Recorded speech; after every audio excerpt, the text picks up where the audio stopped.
How does one decide whether one should or should not have premarital sex?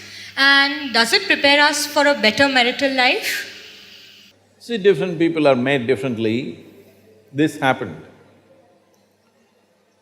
There was a little turtle, baby turtle. With great difficulty, it climbed up a tree, went and sat on the edge of a branch and jumped, fell flat on the ground. Again, it took another 24 hours for it to slowly climb, get to that branch, again jump, again fell flat. Like this, day after day it was doing. Then there were two birds in the opposite tree, they were sitting there, and among themselves they shook their head and said, "I think it's time we tell him he's adopted."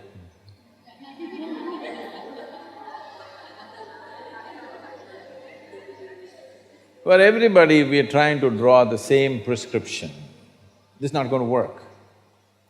Because I've seen, every day I'm meeting thousands of people, they're poor, their problems on me, all kinds of stuff. What I see is all these people who talked about great amount of freedom, when it comes to their personal lives, after 30, 40 years of marriage, not 2, 3 years, after 30 years of marriage, still what the wife did or the husband did 35 years ago, still point of conflict. Have you seen or no? You have also seen. So when you know this is the state of human mind, you must know what to do and what not to do. It is not a question of morality, it's a question of what kind of life do you want to craft for yourself. It's about that.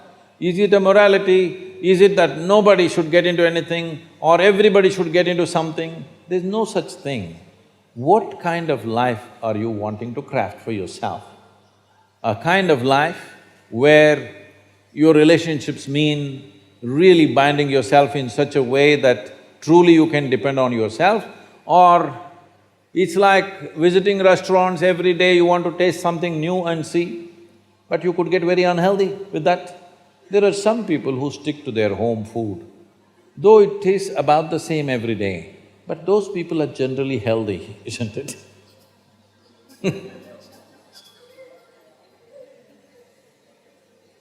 This is not… I'm not trying to teach you a moral class. I'm not a moral class person, but these kind of things are happening in the society. People are trying to draw prescriptions. Everybody must do this, otherwise you're no good, or everybody should not do it, otherwise you're no good.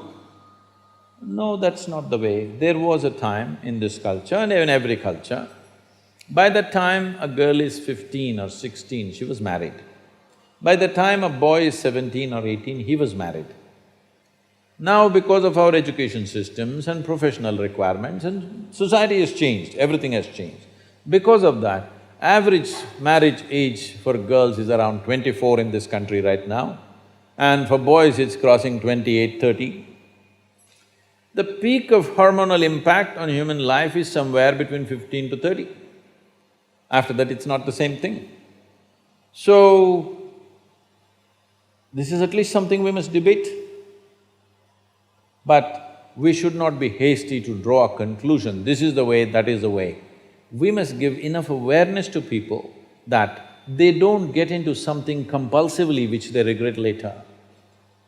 If consciously, if people see that this is the way I want to craft my life, that's up to the individual. But there is no common prescription, there should never be a common prescription. Because individual requirements are very different.